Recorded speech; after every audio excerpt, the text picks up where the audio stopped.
Arab Muslims are the closest to Jesus Christ, descendants of Shem. Arab Muslims and Jesus Christ, both considered descendants of Shem. All of the people that make fun of the Arab Muslims and Prophet Muhammad, you're making fun of the descendants of Jesus Christ. You're not from Shem's lineage. The Arab Muslims are.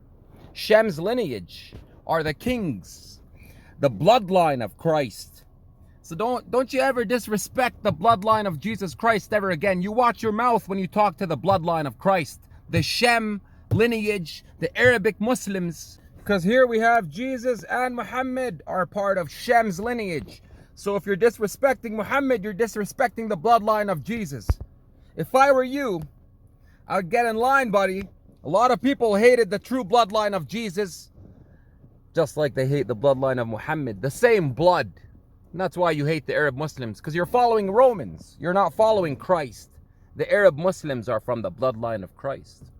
The Arab Muslims are the closest to Jesus than anybody on this planet. For example, only Shem's lineage can receive revelations and make the book. So how is it that the Romans from Japheth's lineage in Rome write 4 Gospels? How is that happening? They're from Japheth's lineage. They're not allowed to mix the scriptures and make a book. They're not allowed because they tried to kill Jesus, remember? So why are they writing the book?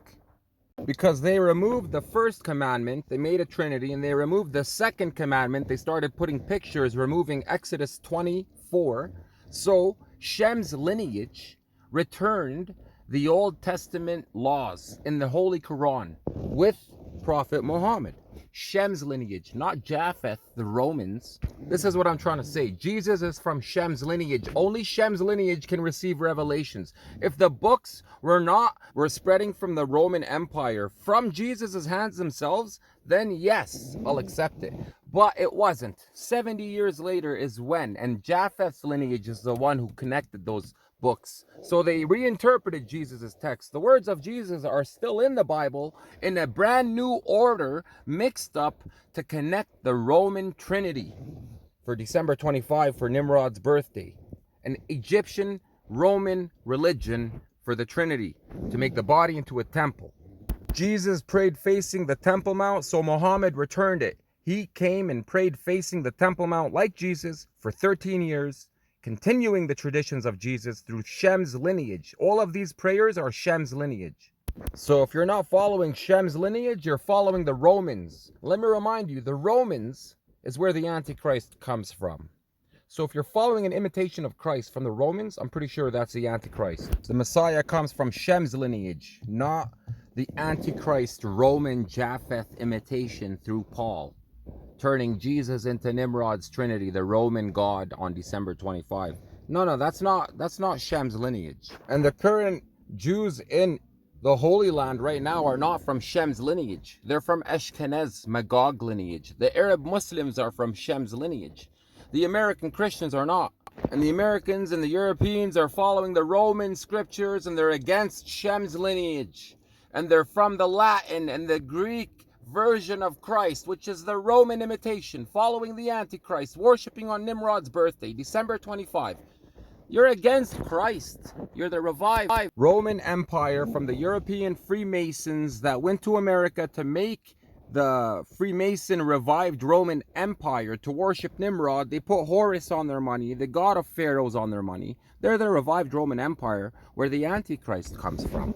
And that's why the Romans are assisting Gog and Magog's lineage in the Holy Land, the Ashkenaz, to build the third temple, because they're working together. That's who they are. The 10-nation European Confederacy of the Antichrist, the revived Roman Empire. And the American Christians are following Nimrod, not Christ.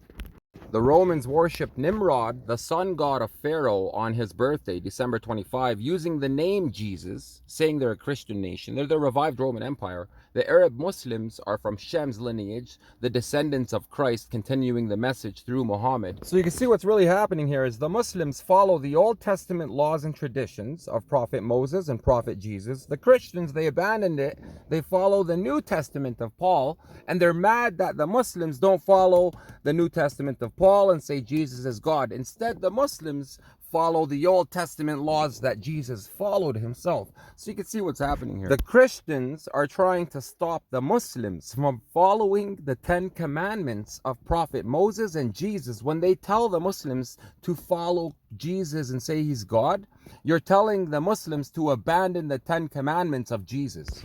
So what's really happening is the Muslims are following Christ's message, the 10 commandments of Prophet Moses and Prophet Jesus, and the Christians are following the Romans with Nimrod's trinity, Nimrod's birthday, Nimrod's traditions with the tree, right? Japheth's lineage. The Muslims are following Shem's lineage. Let the Muslims have their 10 commandments.